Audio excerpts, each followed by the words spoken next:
Now, the topic given was scope in science and technology in India in 2050 or 2030, like a gap of 20 or more than 20 years. Now, when I think about India in next 30 or 40 years, there are a lot of things which come in my mind, a lot of things. And topic, they shortened the topic in science and technology. So referring specifically to science and technology, the very first thing which come in my mind is the growing population and the very less resources left. How will we as Indians survive in the next 2050 or next 2030? That is the first question that pops up in my mind. Now, I might be biased here. I'm a biotechnology student, so we work. I'm in very much detail with biocrops, biofuels, transgenic, all these things. We work with them. We study about them every day. So maybe I'm biased when I think about India's future in 2050, and I specifically think about crops, agriculture, transgenic animals, viruses, bacteria. Maybe that is why, because I work in this stream. But whatever the reason might be, the question is very much alerting, and we need to focus about. India is no doubt it's growing in every aspect. Science, technology, AI, artificial intelligence, robotics, every aspect is growing. But why? My question to everyone present here is, why don't we pass the transgenic crops in India? What is holding us back? I mean, we have BT cotton. For those who don't know what is BT cotton, it was a genetically modified cotton crop for better results. So we passed BT cotton, but why we are holding ourselves back when it comes to crops like brinjals, potatoes, tomatoes, maize, wheat? It's the reasons. There are definitely good reasons what various scientists or government agencies say, that it might destroy the natural gene pool.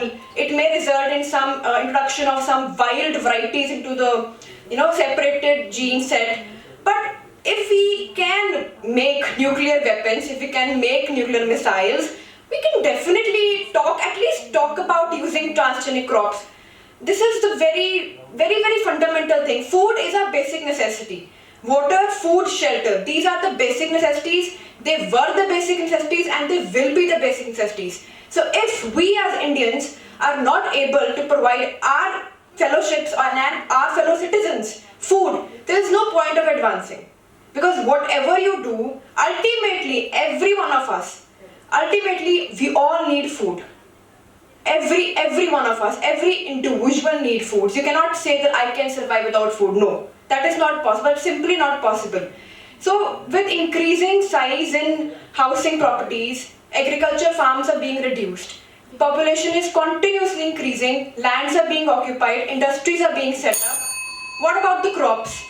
So I think it is I have very much shortened my speech or idea pitching to transgenic crops, because I really want people to come forward to present their ideas and talk about these things. And the reason why I have not prepared any presentation, because there's nothing to prepare. We are literally not doing anything regarding these crops.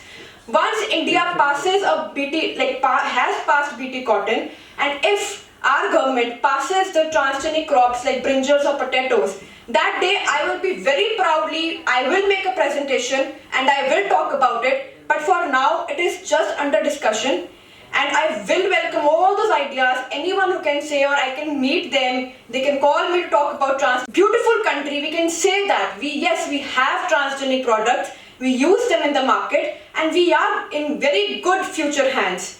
So thank you everybody, thank you for listening, and I really appreciate if you guys will think about this, about the transgenic crops, and that would be really, I think that they would be fruitful if you guys think about it. So thank you everyone. Production, just start better. Good morning everyone. Technological development is a continuous process, but since the second half of the 20th century, we have been witnessing changes that are faster than ever before. Almost all researchers agree that acceleration of innovations will not stop, but rather it will speed up. Therefore, technological changes are perhaps the most difficult to forecast. There surely will be solutions in 2050 that have no science today.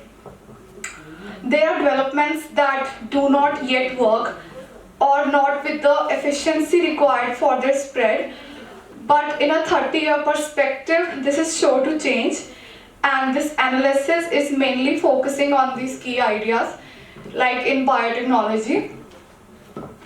According to Business Insider, taking the current medical science trends into consideration, several diseases will be curable or prevented by vaccination by 2050. Brain researchers and neurobiologists say that by 2050, the human brain will be uploadable to computers. Theoretically, our mind will live forever in a robotic body or as a hologram. In 2050, we may able to create genetically perfect people to determine even the tiniest features like teeth, height, hair color, eye color, or eyesight. It will also help in artificial intelligence, like 3D printers will be present in our homes, and resource-wise as well. And in transport, electric cars will become common by 2050, which will mean a 30% reduction of road carbon dioxide emission. With the wider spread of technology, the petroleum consumption will also be substantially reduced. Also in communication, by 2050, 8 million people, that is 97.5% of population, then will have access to the internet. With advancement of translation technologies, language barriers will diminish.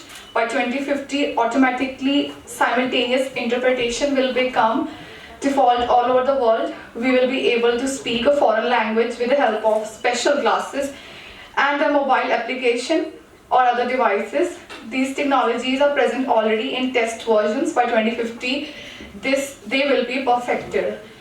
So, in a nutshell, I want to say that technology doesn't solve everything.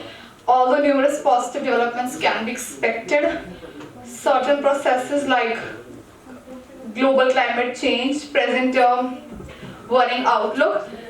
The consequences will aggravate by 2050, and it's a question whether technological achievements will offer solutions or not. Thank you.